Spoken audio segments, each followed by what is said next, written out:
The bar was loud, music played, bottles clinked, men talked and laughed. It was a Friday night in San Diego. The place was full of young sailors and Marines. They wore civilian clothes, but you could tell what they were. The haircuts gave it away. The posture gave it away. The way they moved gave it away. In the corner sat an old man. He was alone. He had gray hair and a weathered face. Deep lines ran across his forehead. His hands were scarred. He wore a plain flannel shirt and jeans, nothing special, nothing that stood out. He drank his beer slowly. He did not talk to anyone. He did not look at anyone. He just sat there, quiet, still. Most people did not notice him. He was easy to miss. Just another old guy having a drink. But there was something about him, something in his eyes, something in the way he held himself. It was hard to explain. It was like he was there but not there, present but distant, aware of everything but focused on nothing. At the bar, a group of Navy SEALs stood together. Young men, fit, confident. They had just finished a training cycle.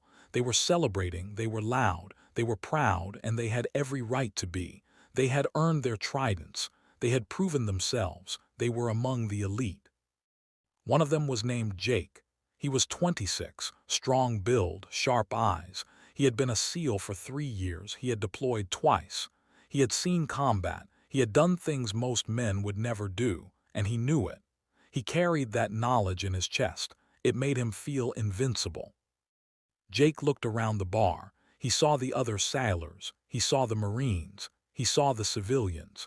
And then he saw the old man in the corner. Something about him caught Jake's attention. Maybe it was the way the old man sat so still. Maybe it was the scars on his hands. Maybe it was nothing, but Jake kept looking. One of Jake's teammates noticed. His name was Rob. He leaned over and spoke into Jake's ear over the noise. "What are you looking at?" Jake nodded toward the corner. "That old guy, something about him." Rob glanced over. He shrugged. "Just some old-timer, probably a vet. They all come here." Jake nodded, but he kept watching. The old man lifted his beer.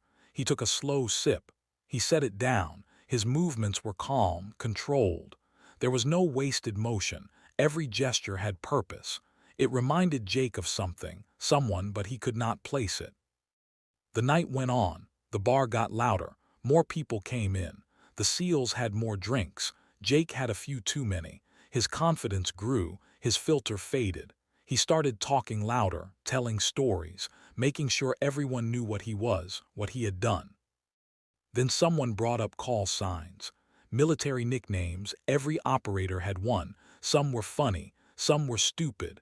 Some were earned through blood and fire. The SEALs started sharing theirs, laughing, joking, competing over who had the best one. Jake's call sign was Havoc. He liked it. It sounded dangerous. It sounded tough. He told the story of how he got it, during a firefight in the mountains. How he had held a position alone for 20 minutes. How he had dropped 4 targets. How his team leader had called him Havoc over the radio and it stuck. The others nodded, impressed. They shared their own. Hammer, Ghost, Blade, good names, strong names, names that meant something. Then Jake had an idea, a drunk idea, a stupid idea. But in that moment it seemed funny. It seemed bold. He looked at the old man in the corner, still sitting there, still quiet, still alone.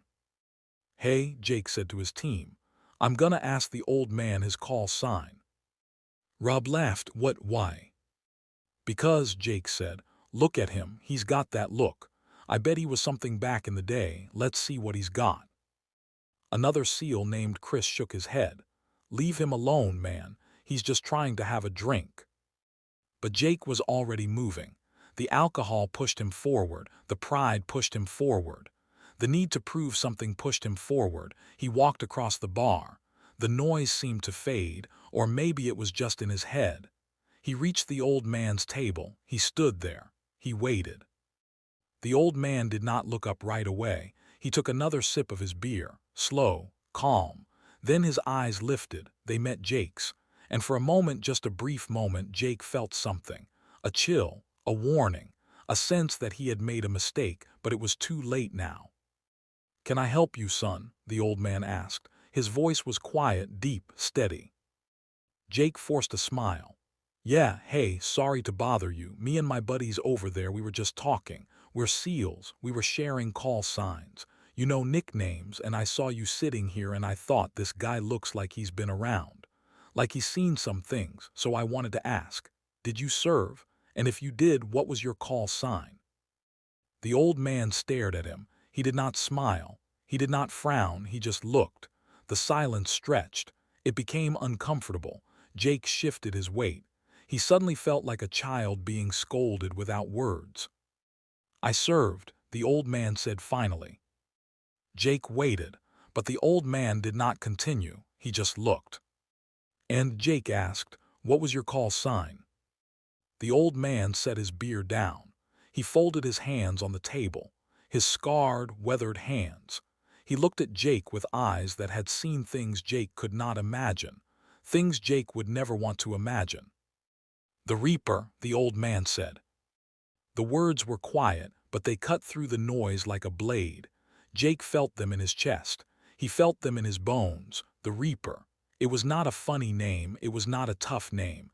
It was something else, something darker, something final. Jake tried to laugh. "The Reaper, that's pretty intense. Where'd you get that?" The old man did not answer. He just looked. And in that look, Jake saw something. A depth, a darkness, a history written in blood and silence. He saw wars Jake had only read about. He saw missions that had no names. He saw men who never came home. He saw all of it in those eyes, and he understood that he had stepped into something he should not have. Behind Jake, the bar had gone quiet, not completely, but enough. People had noticed. People were watching. Some of the older vets in the bar had turned. They were looking at the old man, and their faces had changed. Some looked surprised, some looked respectful, some looked afraid. One of them, a man in his 60s with a Marine Corps tattoo, stood up.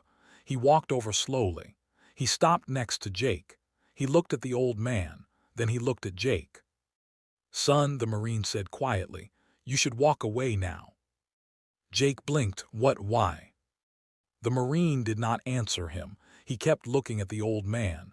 Then he did something Jake did not expect. He straightened. He came to attention, not quite military attention, but close, a sign of respect, of recognition, of something deeper. "Sir," the Marine said, "it's an honor." The old man nodded once. Just once, the Marine stepped back. He returned to his table, but he kept watching. Jake stood there, frozen, confused. His heart was pounding, his mouth was dry. He did not understand what was happening. But he knew he had crossed a line. He knew he had opened a door he should have left closed. I'm sorry," Jake said. "I didn't mean to." "Sit down," the old man said. It was not a request. It was not a command. It was something in between. Jake sat. His legs moved before his brain could catch up. He pulled out the chair across from the old man. He sat down slowly.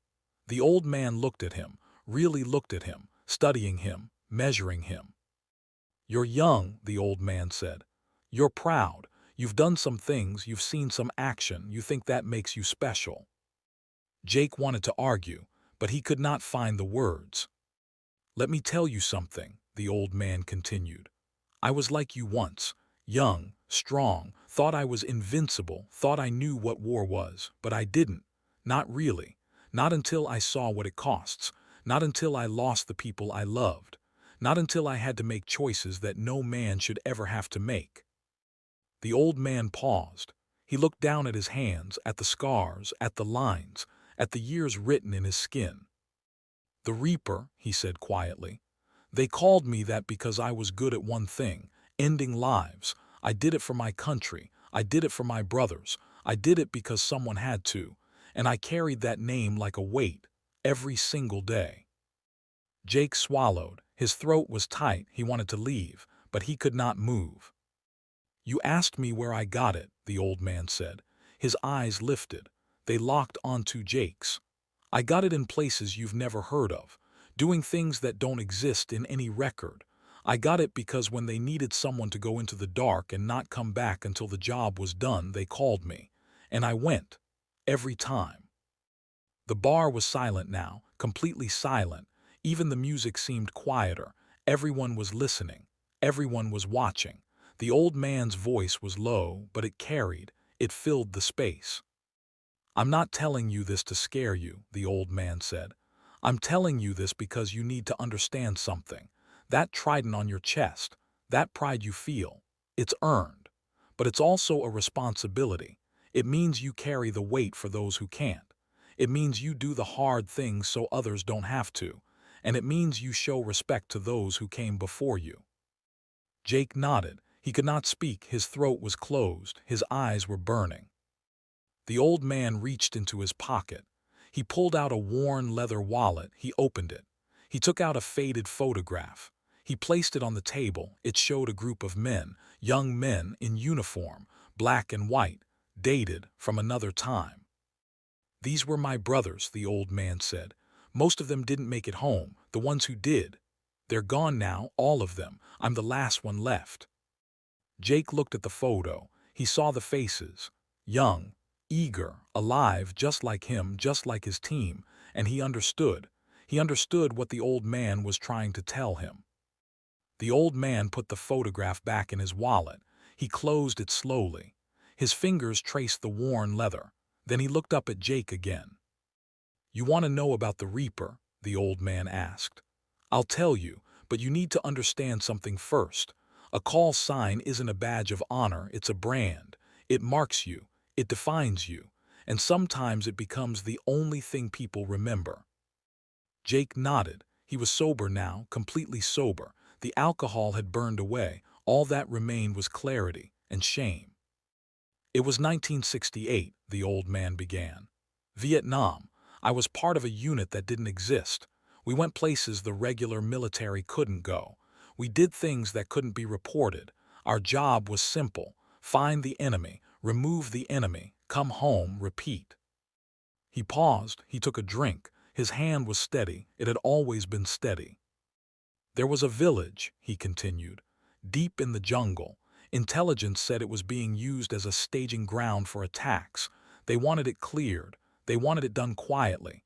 They sent 6 of us. I was the youngest, 22 years old. I thought I knew what I was doing. I thought I was ready." The old man's eyes drifted. He was no longer in the bar. He was somewhere else. Somewhere dark. Somewhere hot. Somewhere that smelled of mud and blood and fear. "We got to the village at dawn. It was quiet, too quiet. We should have pulled back, but we had orders. We moved in. 3 of us went left. 3 went right. I was on the right. We cleared the first 2 huts. Nothing. Empty. Then we heard gunfire from the other side, automatic weapons screaming. We ran." His voice remained calm, but there was something underneath, something that trembled, something that never went away. "When we got there, 2 of our guys were down, dead. The 3rd was wounded, bleeding out. The enemy was everywhere, at least 20 of them, maybe more. We were outgunned, outmanned. We should have died there, all of us." Jake leaned forward. He forgot about his team. He forgot about the bar. He forgot about everything except the old man's words. "I don't remember making a decision," the old man said. "I just moved. I went into something, a mode, a state, where everything became clear, where time slowed down, where I could see every target, every movement, every threat, and I started firing." He stopped. He looked at his hands again. The scars made sense now. The lines made sense. Everything made sense. "I killed 14 men that day," the old man said. 14. I can still see their faces, every single one. I killed them to save my brothers. I killed them because there was no other choice. And when it was over, when the smoke cleared, I stood there covered in blood. Some of it mine, most of it theirs. And my team leader looked at me. He looked at what I had done, and he said one word, "Reaper." The silence in the bar was absolute. No one moved. No one breathed. Everyone was locked into the story, into the weight of it, into the truth of it.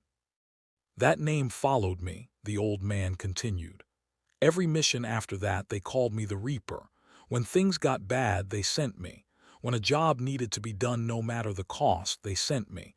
I became good at it, too good. I became the thing they needed, and I lost myself in the process." He looked directly at Jake. His eyes were hard, but there was also sadness there, deep sadness, the kind that never heals. I did 3 tour. 73 confirmed kills, probably more I don't know about. I came home in 1971. I had medals they couldn't show me, commendations they couldn't file, a record that didn't exist, and I had a name I couldn't escape. The Reaper, that's all I was, that's all anyone saw. Jake felt tears in his eyes. He did not wipe them away. He let them sit there. It felt right. It felt necessary. I'm telling you this, the old man said, because I see you heading down the same path. You're good at what you do. You're proud of it. And you should be. But don't let it consume you. Don't let it become your only identity. You're more than a weapon. You're more than a call sign. You're a man, a human being. Don't forget that. Behind Jake, one of his teammates stood. It was Rob. He walked over slowly. He stopped at the table. He looked at the old man. Then he came to attention. A proper attention, crisp, respectful, military. "Sir," Rob said, "thank you for your service." The old man nodded. "Thank you, son." One by one, the other SEALs came over. They stood at attention. They paid their respects.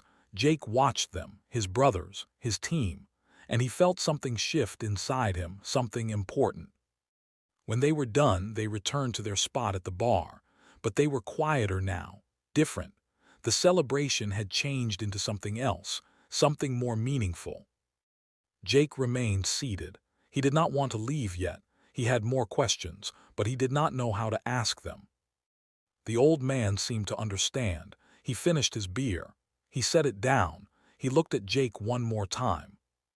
"You wanted to know my call sign," the old man said. "Now you know, but let me tell you something else. The real measure of a warrior isn't how many enemies he kills.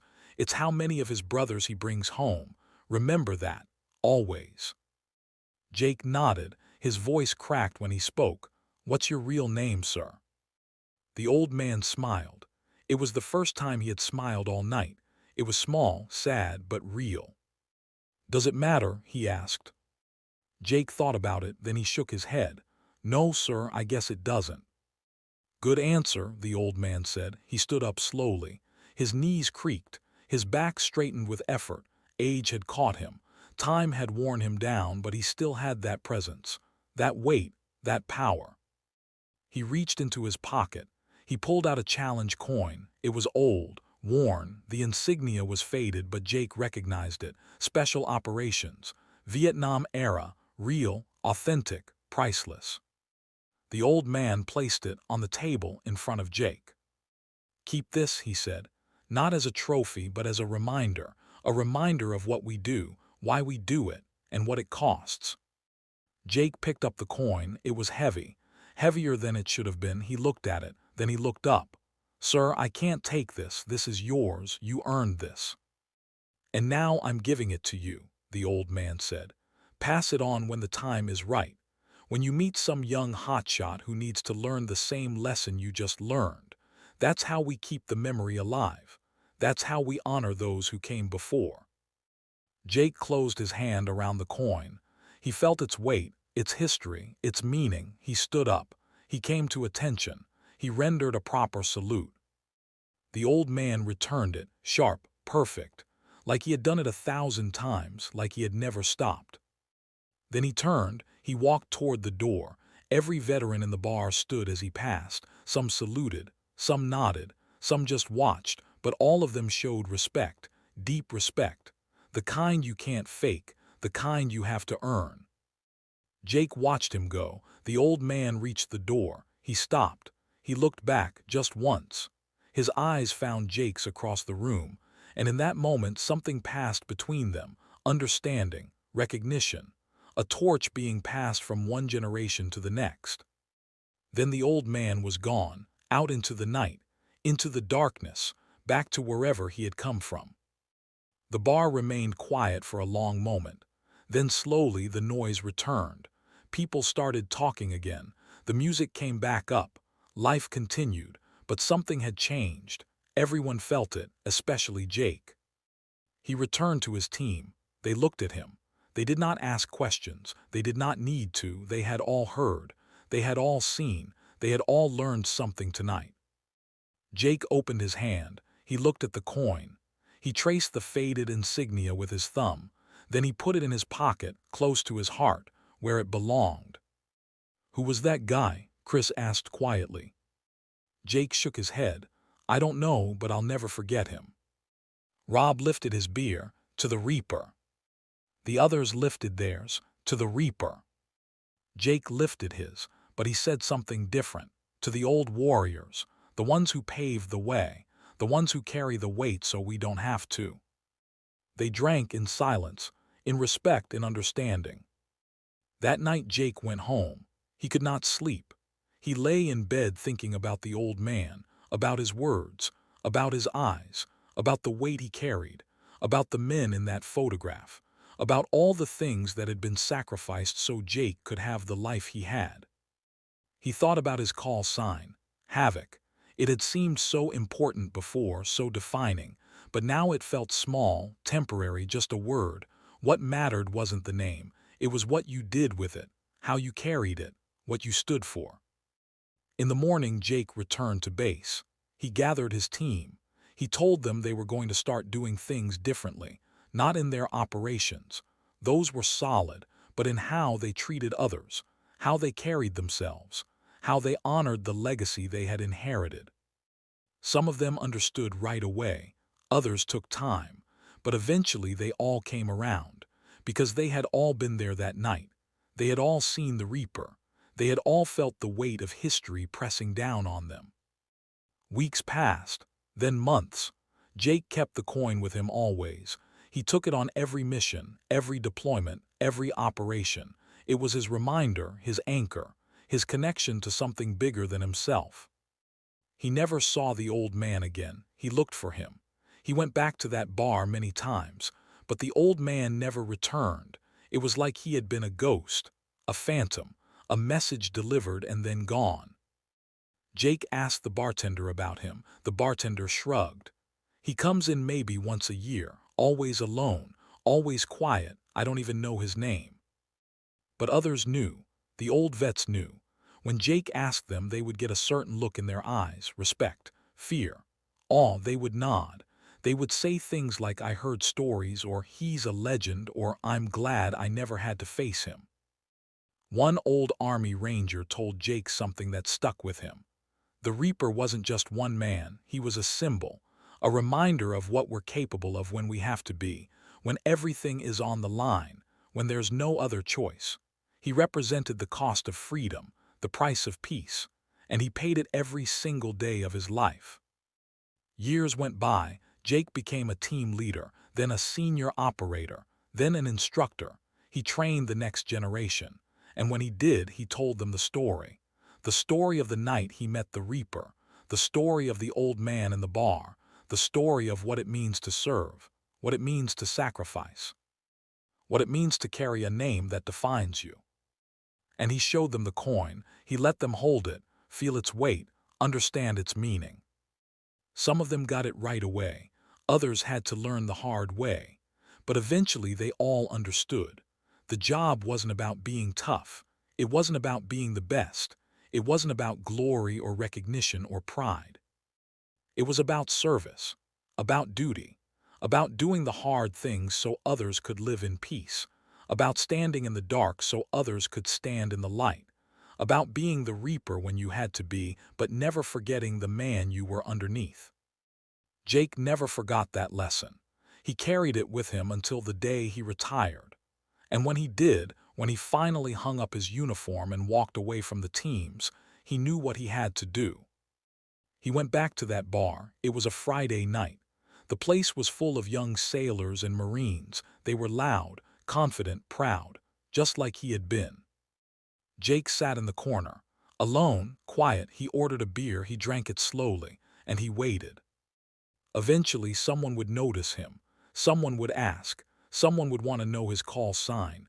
And when they did, he would tell them, not to brag, not to show off, but to teach, to pass on what he had learned, to keep the memory alive. Because that's what warriors do.